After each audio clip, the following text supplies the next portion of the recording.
Boa noite, boa noite, boa noite a todos.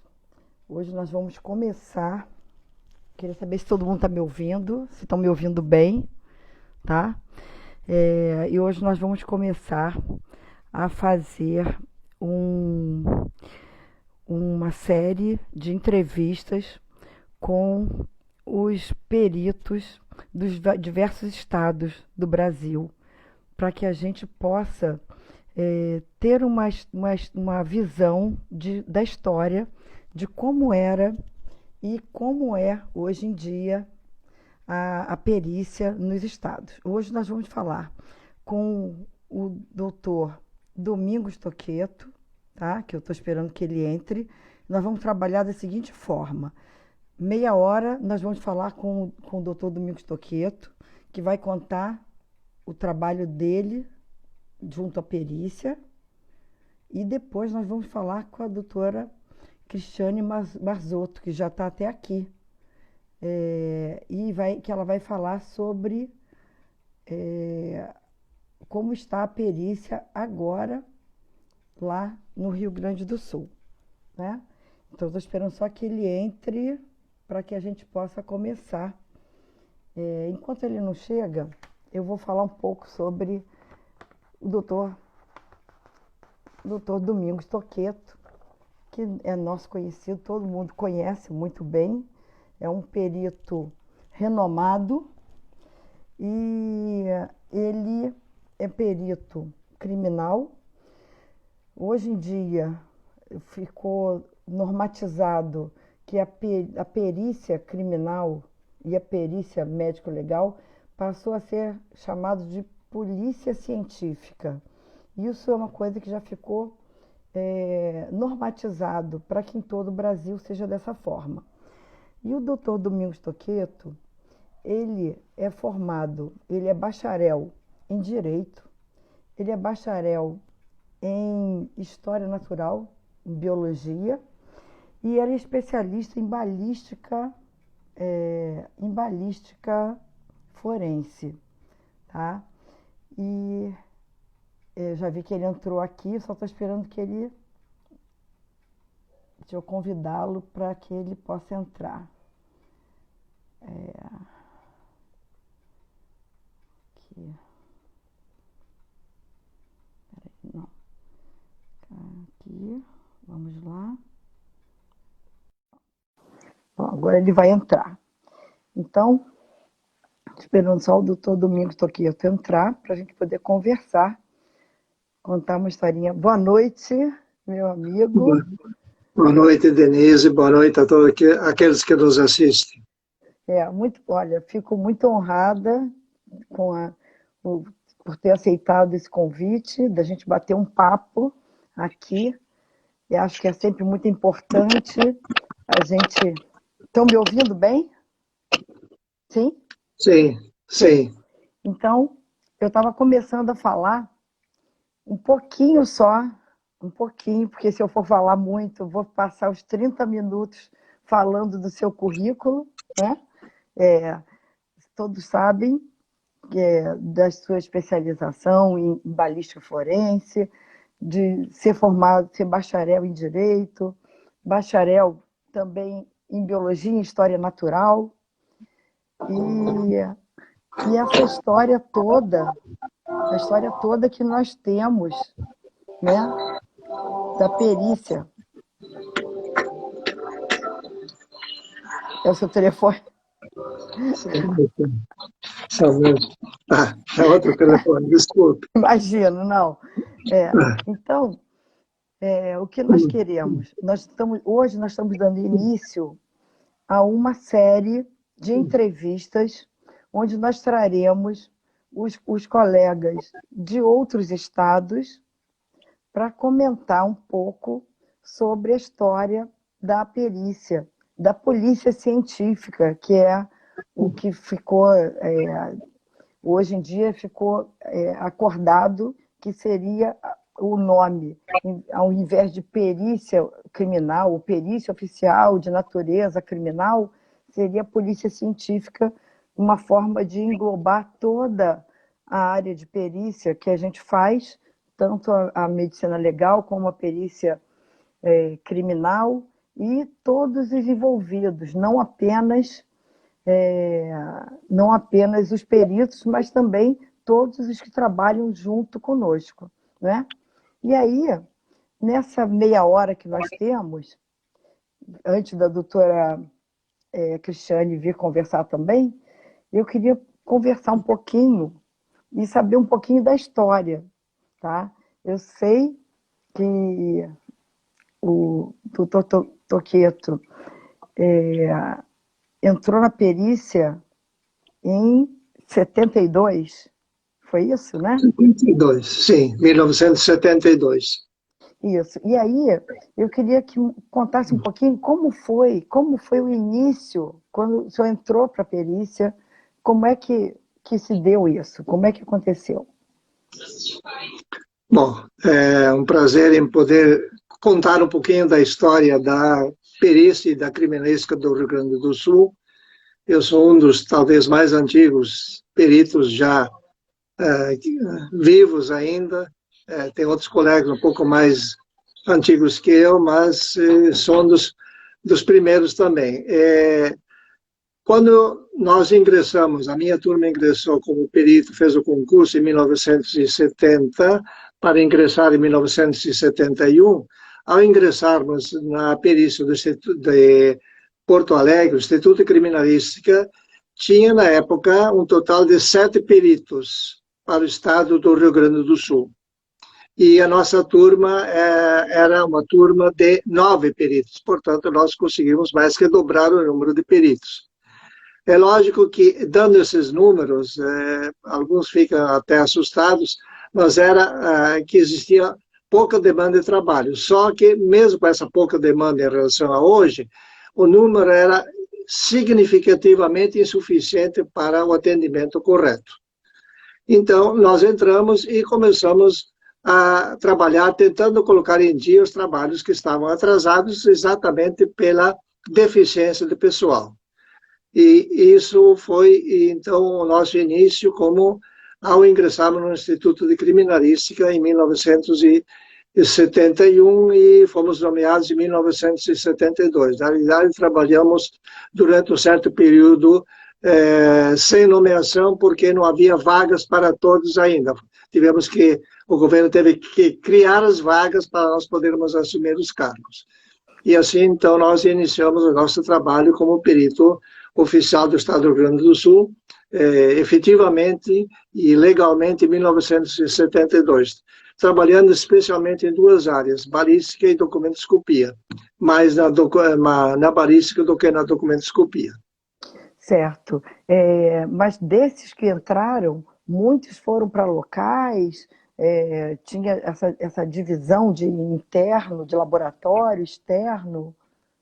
Não, existia uma pequena divisão interna, mas naquela época praticamente a gente fazia de tudo.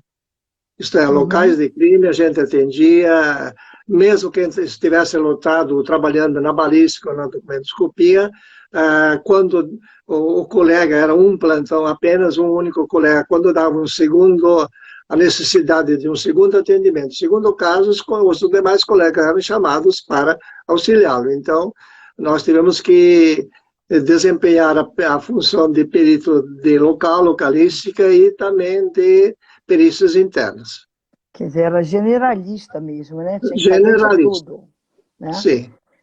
E durante um período, o senhor foi o presidente da Associação de Peritos Criminais no Rio Grande do Sul, não foi? Sim, em 1982 eu assumi a presidência da Associação de Criminalística do Rio Grande do Sul.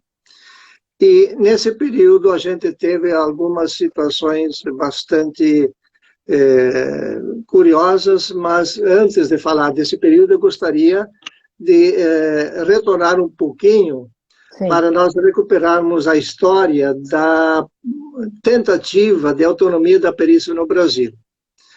Em 1975, em outubro de 1975, ocorreu em Porto Alegre o 3º Congresso Nacional de Criminalística. O 2º Congresso Nacional de Criminalística tinha ocorrido em 1966, em São Paulo, quase 10 anos antes. Então, ficou um período bastante grande sem a realização de congresso. E neste congresso de criminalística, em 1975, o perito Adilson Duran Spigolon, de São Paulo, apresentou a primeira proposta que eu tenho conhecimento de autonomia da perícia no Brasil. E essa proposta, inclusive, está publicada, o texto dessa proposta, nos anais do terceiro Congresso Nacional de Criminalística de Porto Alegre. Então, a ideia da autonomia não é uma ideia nova, é uma ideia que vem desde 1975.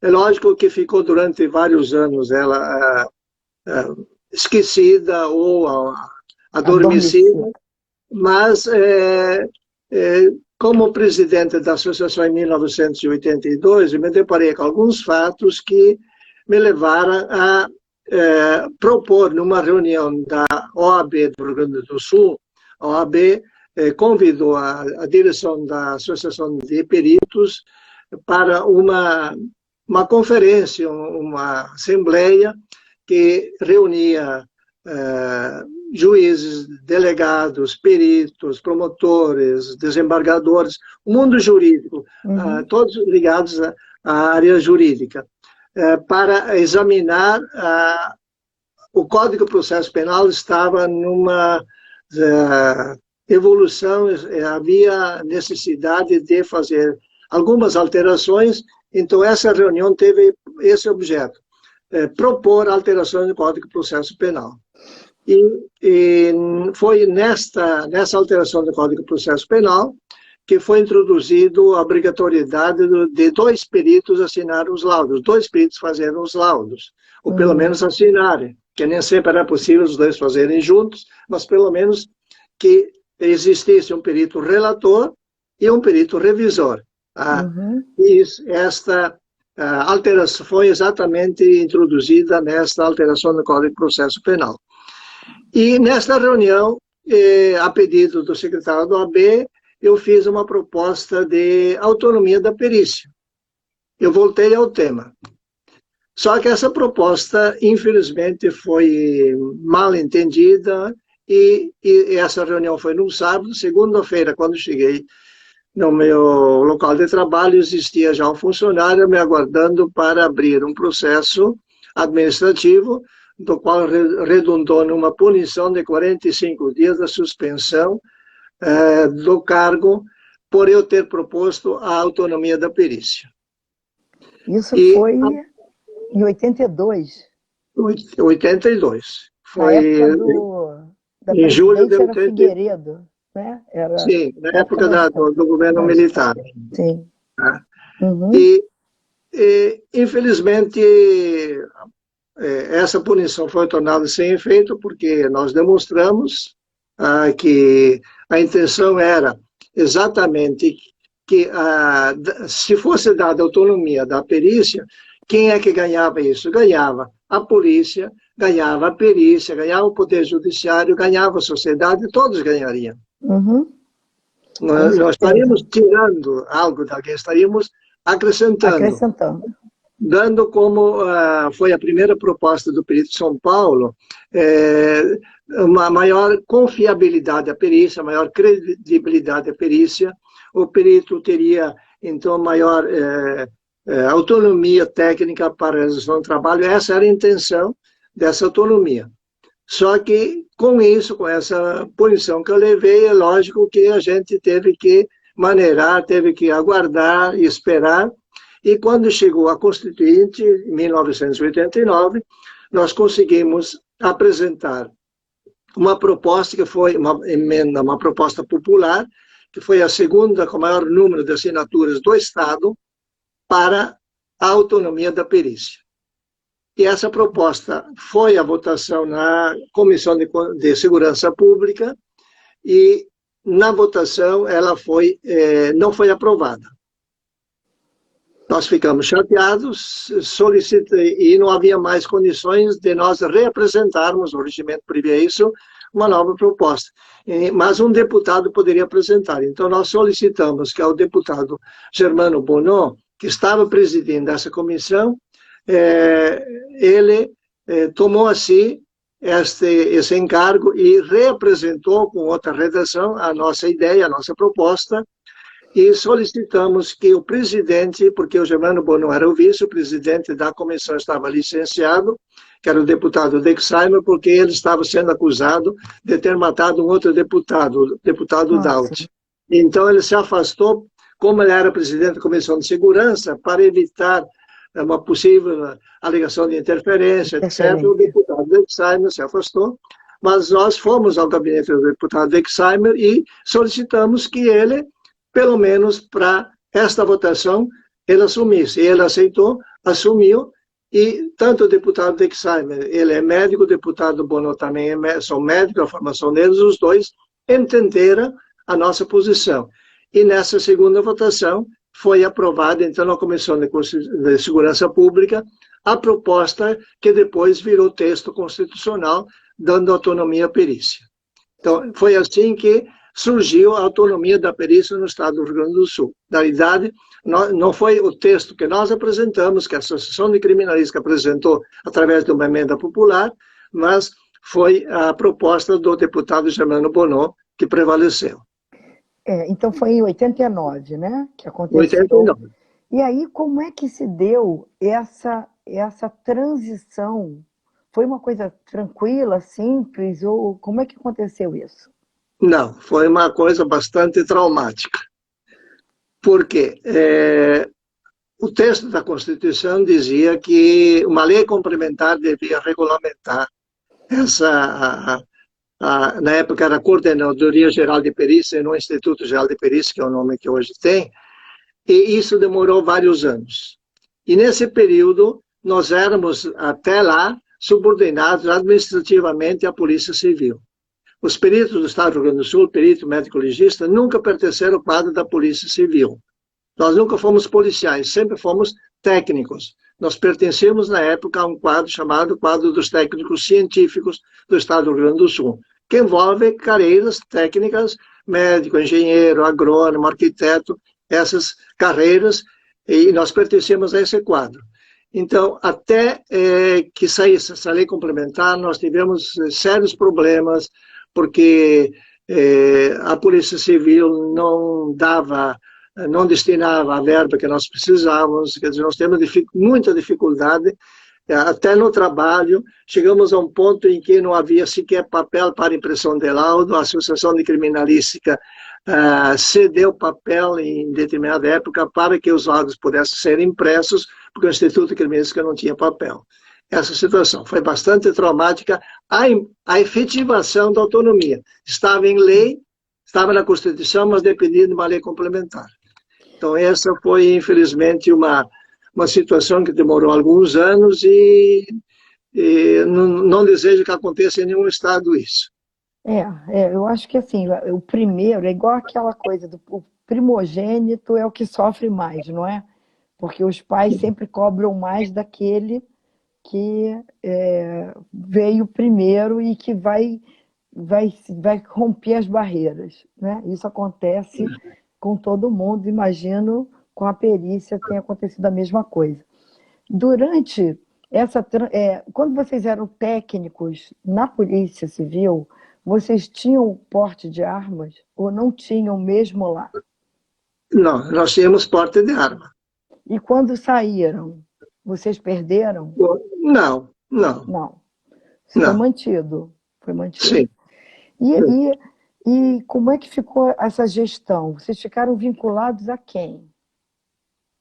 Aos secretários subordinados ao secretário de Segurança. É um órgão, porque foram criados, dentro da Secretaria de Segurança, foram criados no mesmo nível de hierárquico, foi criada a Polícia Civil, foi criada a Polícia Militar, que aqui tem o nome de Brigada Militar, o Instituto Geral de Perícias, que na época era Coordenador Geral de Perícias, o Corpo de Bombeiro Militar, no mesmo nível hierárquico.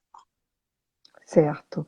Então, o diretor do Instituto Geral de Perícias, o Coordenador Geral de Perícias na época, ele tinha o mesmo status, a mesma FG, a mesma gratificação do chefe de polícia, do comandante da Polícia Militar, do comandante do Corpo de Bombeiros. Então, estavam todos no mesmo nível. Mesmo nível. Hierarquia. Hierarquia. E nesse período, quando foi feita a transição, como ficaram os institutos? Vocês permaneceram no mesmo lugar, no mesmo local? Sim, os prédios foram cedidos e permanecemos no mesmo local. Não houve mudança de local, até porque, infelizmente, até hoje, o Estado do Rio Grande do Sul ainda não conseguiu brindar a perícia com um prédio projetado, construído, especificamente para a perícia. Existe o prédio, já está construído, está quase pronto, faltam alguns detalhes para ser entregue agora. Mas vejam, nós estamos em 2020. Olha quanto tempo. A autonomia foi dada em 1989. Então, aqui tem uma pergunta até interessante. Quem é que escolhe o diretor do Instituto? Ele é escolhido como? Tem alguma lista tríplice? Como é que funciona? Não. A lei diz o seguinte, que o Instituto Geral de Perícia será dirigido por perito com notório conhecimento científico e experiência funcional, de livre escolha, nomeação e exoneração pelo governador do Estado. Tá, então é diretamente o governador que escolhe.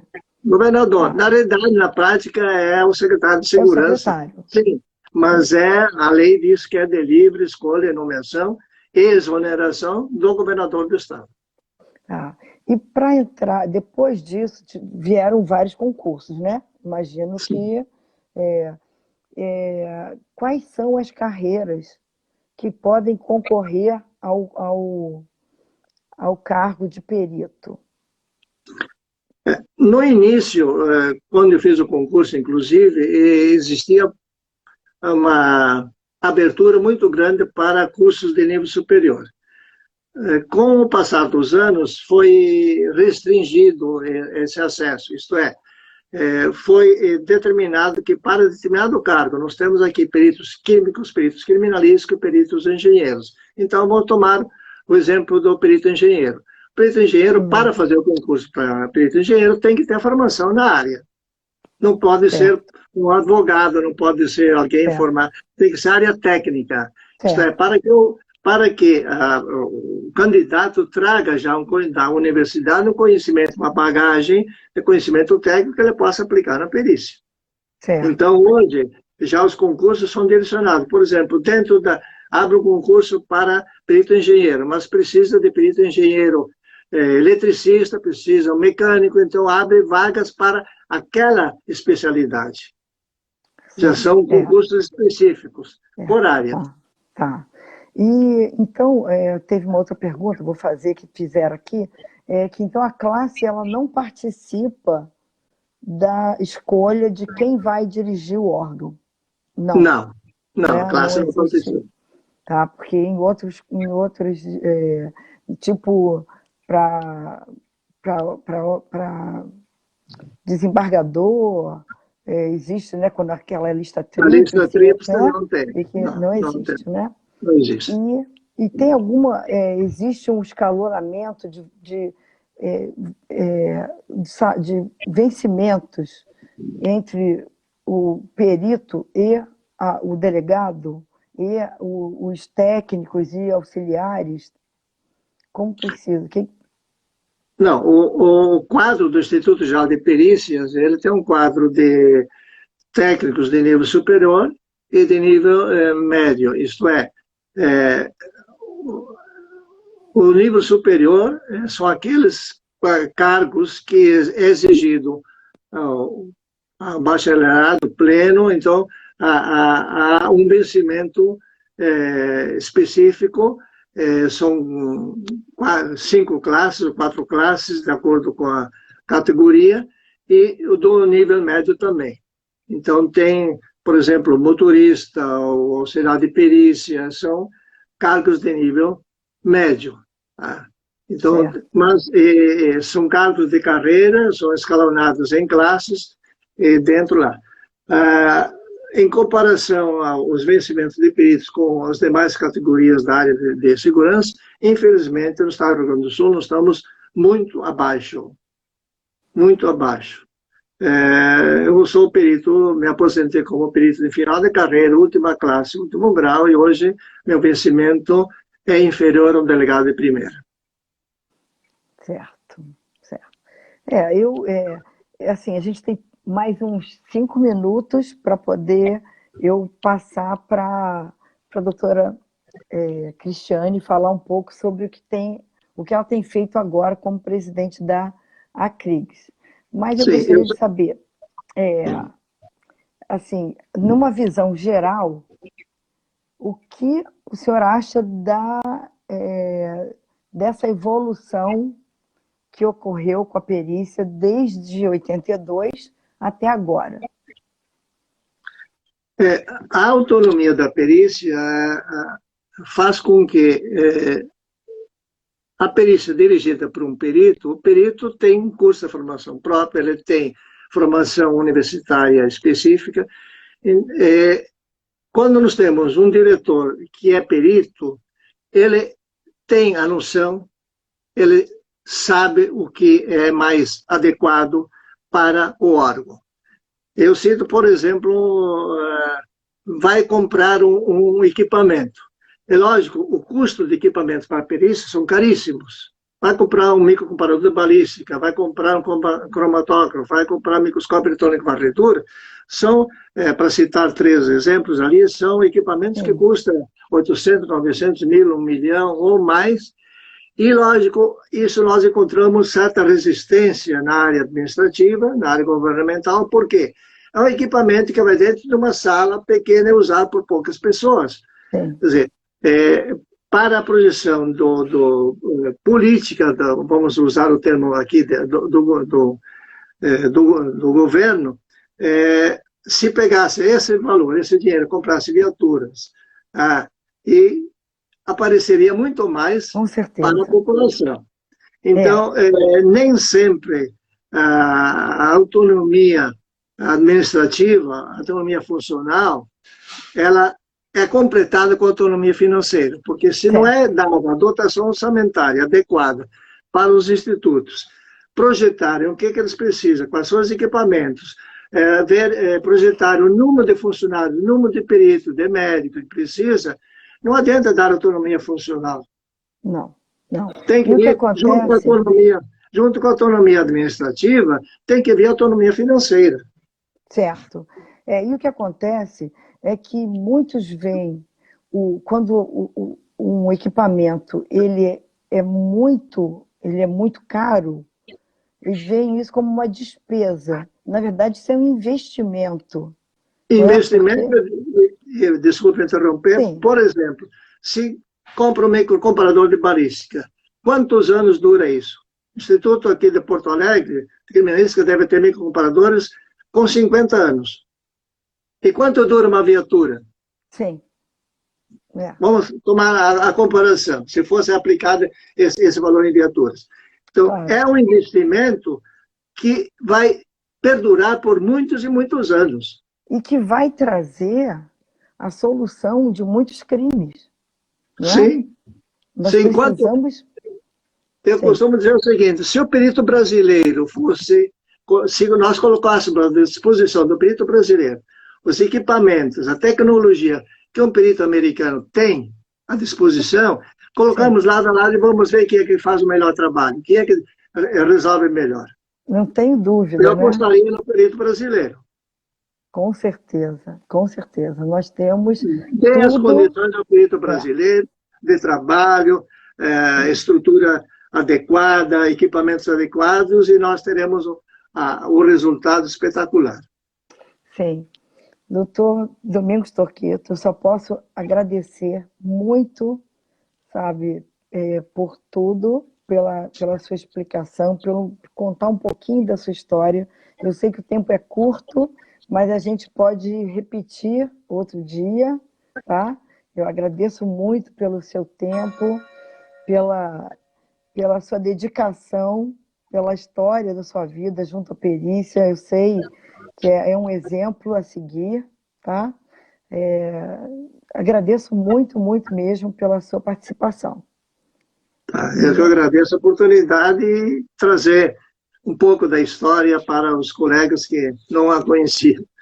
Tá, muito Obrigado. obrigada. Então eu vou chamar agora a Cristiane, tá? E a gente, infelizmente, a gente para aqui para poder dar mais um pedacinho da história, tá bom? Fique Tá, com Deus. Boa noite. boa noite. Boa noite. Eu vou aqui. Deixa eu pôr aqui, Cristiane.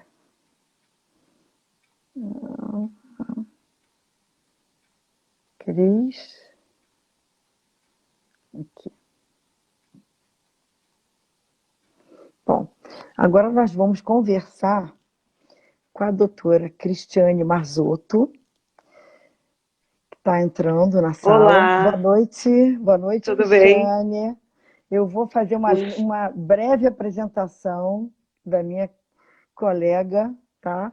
Que é graduada em Arquitetura e Urbanismo pela Universidade Federal do Rio Grande do Sul, também graduada em Direito e é perita desde 2005. E pela Exato. segunda vez, ela é a presidente da ACRIGS, que é a Associação dos Peritos Criminais do Rio Grande do Sul. Tá? Então, você já estava acompanhando a nossa conversa aqui com Com Toqueto, doutor Toqueto. Sim. Muito boa. É sempre muito bom ouvir o Toqueto. Sempre muito bom. Eu falei para alguns colegas daqui que é importante os novos peritos dos últimos concursos escutarem essa história de resiliência, de batalha, que a gente tem que carregar junto. É verdade. Parabéns, porque assim, quando nós nos dedicamos à classe, e eu digo nós porque a gente já está nessa luta há bastante tempo, né? Bastante tempo. A gente tem muitos que não entendem bem o que nós pretendemos.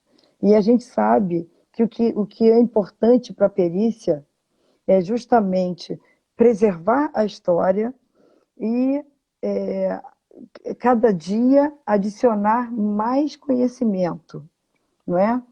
Mostrar como que a perícia é importante. Então, eu gostaria agora, eu tenho algumas perguntinhas para fazer, que Claro. como a gente está querendo fazer, como a gente está querendo fazer disso uma rotina, onde nós vamos conversar com os peritos de todos os estados, tá? Eu queria saber, primeiro, como funciona hoje a polícia científica no Rio Grande do Sul. Bom, o nosso IGP, a nossa polícia científica, hoje, ela já é vista pela sociedade como um órgão completamente independente. A perícia, o trabalho pericial já é visto aqui no Rio Grande do Sul como completamente apartado do trabalho de investigação de polícia judiciária, da polícia civil, da polícia militar, e também nós temos agora um reconhecimento bem maior com relação à nossa atuação no processo judicial. Porque, independente da atuação da perícia dentro do inquérito policial, no processo investigatório, a atuação do perito criminal, da perícia criminal, como suporte no processo judicial, é extremamente importante. Então, a desvinculação da Polícia Civil nos tornou muito mais efetivos no trabalho dentro do processo judicial como um todo. Assim, então, como é esse... Fala. Pode. Não, eu estava pensando, continuando esse raciocínio, então, como é que ficou o desempenho do trabalho do perito junto à investigação, não é? Uma vez que é um órgão que trabalha junto, embora esteja desvinculado, né? Junto. As solicitações são atendidas de pronto. Eventualmente, eu acho que até mais agilmente do que antes. Porque a gente entende que a perícia criminal separada não, independente, ela traz um benefício muito grande para a Polícia Civil, para o processo de investigação. Porque estando apartado da estrutura administrativa da Polícia Civil, nós podemos, inclusive, criar processos e levar novas soluções para o processo de investigação. Tá? No momento em que administrativamente a organização do órgão pericial não está feita à disposição da perícia, isso é cortado. A criação de novas técnicas, isso não flui tão naturalmente como quando nós temos, como é aqui no Rio Grande do Sul, um órgão com gestão de perito criminal da ativa, né? Um detalhe, o perito diretor-geral é da ativa, né? E que conhece como funciona tudo. Hoje nós temos órgãos, coordenadorias no interior do estado. Isso não existia na época do Dr. Toqueto. Então, o atendimento de local de crime saía de Porto Alegre. Com o desenvolver nesses últimos 40, 50 anos, né? Então hoje nós temos 8 coordenadorias, né?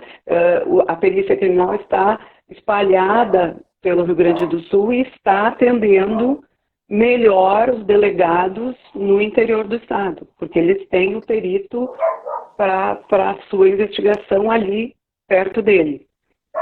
Sim. Quando vocês, em locais que um local mais perigoso para o perito entrar, a Polícia Civil e a Polícia Militar, eles dão suporte? Sim, isso sempre. Funciona bem? Muito bem.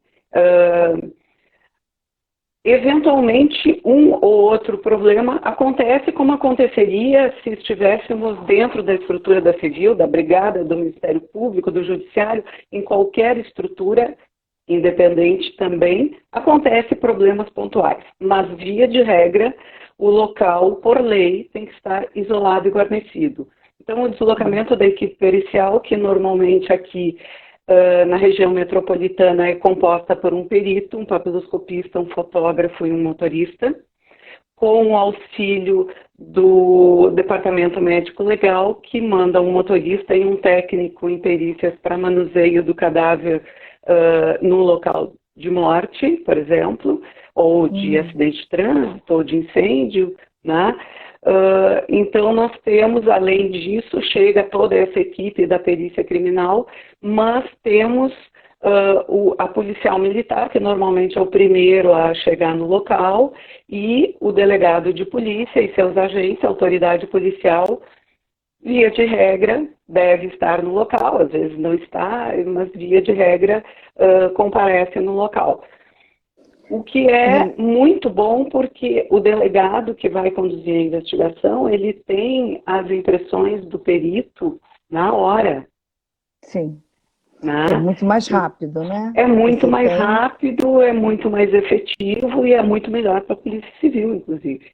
Claro, claro. Eu acredito que com isso vocês tenham um maior índice de elucidação de crimes. Eu estou um pouco afastada, faz muito tempo que eu revi esses índices, tá? Mas o Rio Grande do Sul, sim, tem na Polícia Civil um bom índice de resolução de crimes e, principalmente, quando chega no Ministério Público, a apresentação da denúncia também tem um índice maior, se não me engano, do que o restante do país. Bom, e o acesso para todos os órgãos, para todos os cargos, é através de concurso? Só através de concurso público. Eu quero fazer um adendo ao que falou o nosso colega Toqueto. Hoje, o acesso se dá por concurso público, por área de conhecimento, no caso do perito criminal. Então, nós temos várias áreas de conhecimento, 18, segundo a última lei. Então, foram feitos concursos para a área de conhecimento de engenharia mecânica, engenharia civil, engenharia, são várias engenharias, ou biomedicina, ou farmácia, ou ciências biológicas, mas todos são peritos criminais, né? Não existe mais o perito engenheiro, o perito químico, são todos peritos criminais com acesso de concurso por área de conhecimento. Certo. E esses peritos que são de áreas específicas, eles podem ser deslocados para fazer locais? Sim, pode. Pode. Tá, não... O que acontece é que no momento em que tu tens uma gestão voltada única e exclusivamente para a perícia criminal, tu sabes que escolher um determinado perito com uma formação específica é muito melhor para a gestão que tu coloque ele naquela área em que o conhecimento dele vai ser melhor utilizado ou que ele se proponha. Por exemplo, nós temos colegas engenheiros que adoram balística forense. Né? Então, ele está muito bem ali naquela função, o trabalho dele é efetivo, é uma gestão voltada não para o perito, mas para a perícia, como o servidor perito criminal vai melhor atender a perícia criminal do Rio Grande do Sul. Sim, afinal de contas, o Estado ele investiu, não é, no conhecimento daquele profissional para depois trocar ele de lugar e jogar o dinheiro fora. Não é? Claro. A gente sabe que a formação de um perito leva no mínimo 5 anos, né, para que tu tenha um perito experiente. Né? Então, depois de 5, 6 anos, tu pode aprender outra área, né, da perícia, mas por vontade, por imposição, tu estás perdendo o investimento do Estado. A gestão pública não é efetiva. E você falou, o médico legista, ele também vai ao local? Não. No caso de morte, Não. Nós tivemos aqui, cerca de 2 anos atrás, um projeto em que um médico legista se propôs a acompanhar em determinados dias a equipe de atendimento local, e o legista foi ao local durante 6 meses, se não me engano. A efetividade do atendimento é outra, né? Um atendimento muito mais, como eu vou dizer, efetivo, né? Muito mais eficiente, né? Mas não prosperou, não existe nenhuma... A minha foi só um projeto. Se você tem um legista que vai ao local, eu acho que é muito bom, mas desde que ele depois faça também a necrópsia, porque senão a informação que ele pegou ali, se ela não é transferida para a hora da necrópsia, você perdeu esse vínculo, não? É que como eu não sou da área médica, eu tenho dificuldade em afirmar isso com toda certeza. Mas o que eu queria dizer é o seguinte: nós vimos como trabalhou a perícia lá no início, quando falou o Toqueto, que as áreas principais eram documentoscopia e balística forense. Então, hoje, nós temos outro tipo de perícia, nós executamos outro tipo de perícia. Porque o que é a perícia? A perícia é a ciência aplicada à segurança pública. Então, no momento em que nós somos a ciência dessa faceta da gestão pública, nós temos todo o avanço dessa ciência, tem que ser acompanhado por nós. Então, hoje, cada vez menos, a ciência é especialista. Cada vez mais, a tua especialidade carece das informações acessórias de outras áreas de conhecimento. E isso na perícia também acontece. Então, usando como exemplo um local de morte, o perito criminal vai fazer a identificação, coleta dos vestígios, estabelecer dinâmicas, se o médico legista estiver presente, vai auxiliar enormemente no estabelecimento de dinâmicas e de causas, só que tanto o médico legista quanto o perito criminal que atendeu o local, eles vão necessitar assessoramento de outras áreas de conhecimento para que o laudo seja efetivo e eficiente com relação àquele local. Né? Hoje em dia nós temos o vídeo, né, a parte de vídeo que auxilia muito também nos exames, né? Porque você tem o local e você tem geralmente alguma câmera que grava por perto, os veículos às vezes são equipados também com câmeras, né? E nós temos a perícia de imagem, que 20 anos atrás simplesmente não existia, Verdade. As perícias em mídias eletrônicas, que também 20 anos atrás não existia. Então, voltando ao que eu falei no início, todas essas perícias que não existiam, elas são objeto de estudo de um órgão independente, a administração da segurança pública, do processo investigativo. Imagina um delegado ter que se preocupar com toda essa evolução, como é que eu vou fazer para... o que tem de novo, o que não tem de novo. Fatalmente para. Fatalmente para. A evolução da perícia se dá com sua independência. Com certeza, porque por mais que estejam juntos, a visão é diferente, porque eles têm uma visão jurídica, enquanto a nossa é muito mais técnica científica, não é? Então, eu acho que uma coisa complementa a outra. Eu acho que não tem como viver completamente separado, mas tem que viver de forma em conjunto, mais independente. Não é? Simbiótica. Você está me falando, seria a melhor, funciona, o melhor funciona. dos mundos. Não é? Funciona. Com o passar do tempo, os delegados de polícia das novas turmas, que também têm uma visão diferente da perícia criminal, porque as aulas de criminalística do curso de formação dos delegados de polícia e dos agentes de polícia, da Brigada Militar, da Polícia Militar aqui do Rio Grande do Sul, todas essas aulas são dadas por peritos criminais. Sim. Então, eles já trabalham com a perícia, já fazem as solicitações de uma forma muito natural. E a fluidez do trabalho é muito grande. Não existe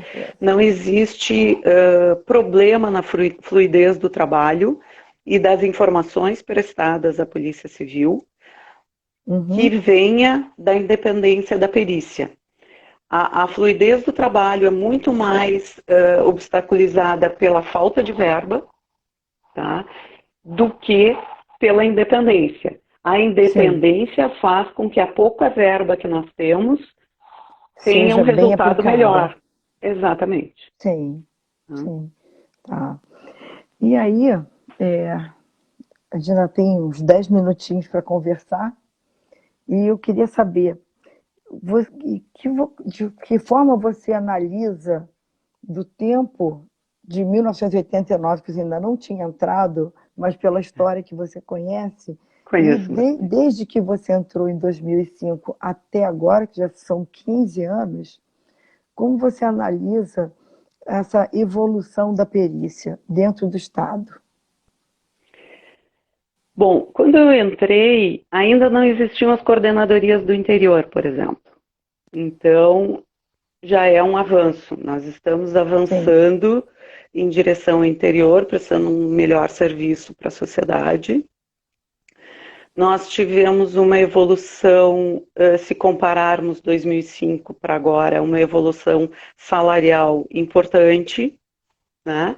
A evolução, eu vi que o Dr. Toqueto falou sobre a evolução salarial, e ele tem razão, porque alguns anos atrás o nosso salário, hoje subsídio, era quase equivalente ao do delegado de polícia, chegava a 97% do salário de acordo com as classes, né? De primeira, com a primeira, comparativo de classe. Então, nesse tocante, desde que eu entrei, melhorou muito e agora começou a diminuir, né? Porque, por vários motivos, mas hoje nós perdemos, desde os últimos 4 anos, 5 anos, viemos perdendo valor de salário em relação aos delegados. Com relação a equipamentos, com relação ao prédio, que, segundo informação do secretário na última reunião que nós tivemos, deve ser entregue até o final do ano, né? Quando recebermos esse prédio, teremos um avanço, né? Temos promessas de reforma do Departamento Médico Legal, que também vai ser um grande avanço. Esse avanço não é o que nós gostaríamos, né? Nós temos muitos projetos e tal, mas ele é constante. Se nós olharmos esse avanço no decorrer dos anos, dos muitos anos, desde 89, nós avançamos muito. A nossa representatividade, a nossa questão salarial, os nossos prédios, os nossos equipamentos. Hoje nós temos um laboratório de DNA que é referência no país, né? Temos profissionais excelentes. Nós temos os melhores peritos de algumas áreas lotados no Departamento de Criminalística, acidente de trânsito, incêndio, de várias áreas estão aqui. Então, evoluímos, com altos e baixos, como qualquer outra categoria, mas evoluímos, né, nesse período de tempo. E a gente está passando uma crise que é mundial, né? Agora, sim, a gente está... vocês estão trabalhando com todos os equipamentos de proteção individual? Vocês têm todos os equipamentos para... Temos todos os equipamentos. A Krigos, inclusive, fez uma doação de macacões Tyvek e máscaras para os peritos criminais que estão em atendimento externo, né? Nós temos um protocolo de revezamento, de poucos indivíduos em cada sala, está bem conduzido.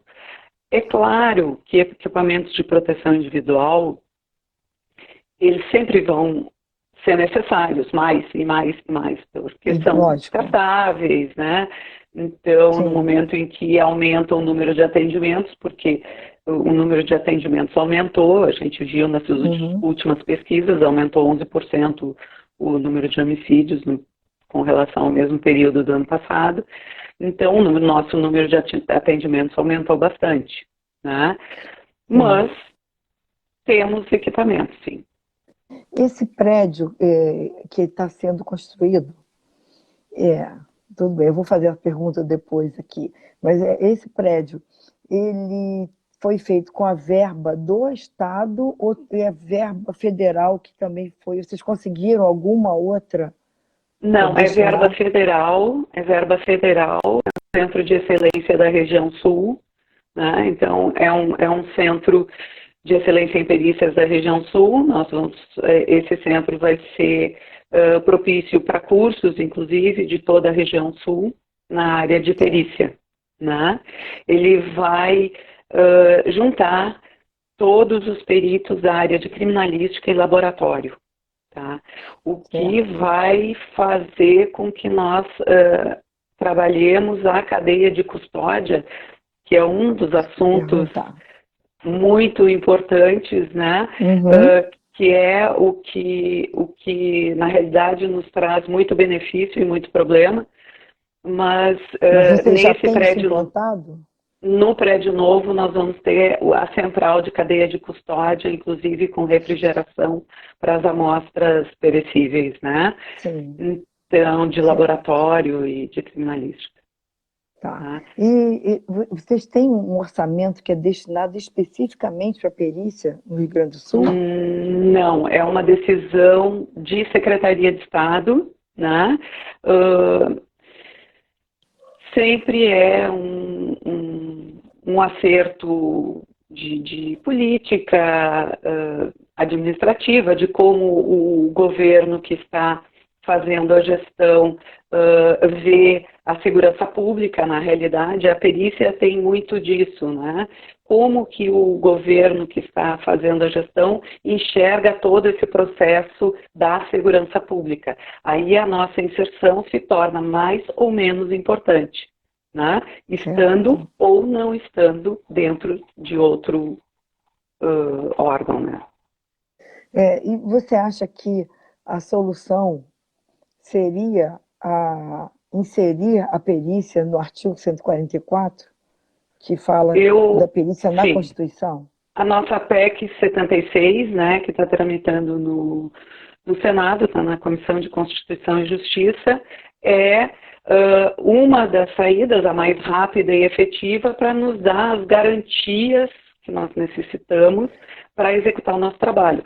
Inclusive as garantias para buscar financiamento, porque a não inserção da perícia no 144 inviabiliza a busca de alguns financiamentos que nós poderíamos buscar estando nesse artigo. Uhum. E o que a gente fala sempre, né, que a perícia, ela...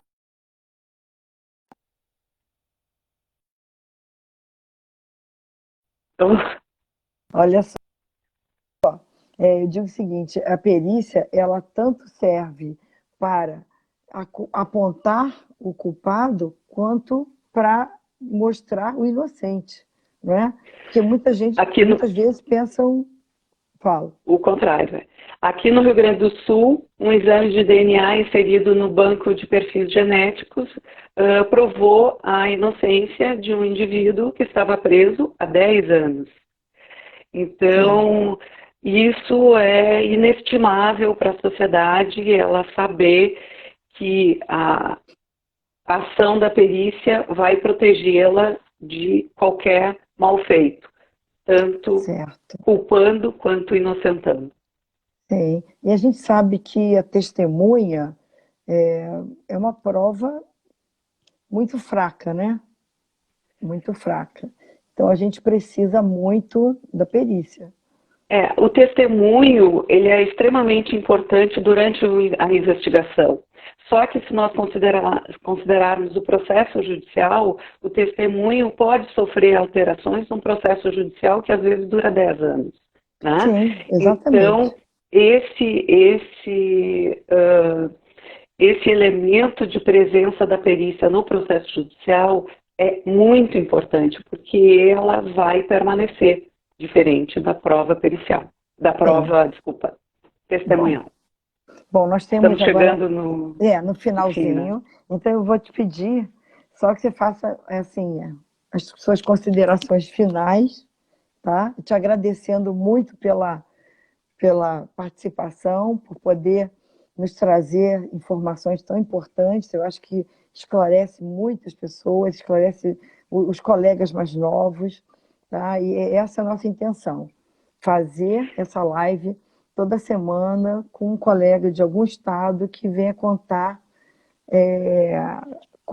quais as dificuldades e os avanços da perícia no seu estado. Então, considerações finais. Eu quero dizer a todo mundo que nos vê, nos escuta, que o fundamental na perícia e para o perito é resiliência. A gente tem que ter resiliência, que a gente chega lá. Com certeza. Muito obrigado, doutora Cristiane Mazzuto. E até a próxima. A gente informa vocês como será na próxima semana. Faremos novamente. Tá? Fiquem com Deus. Um abraço, muito obrigada. Um abraço. Boa noite. Tchau. Boa noite.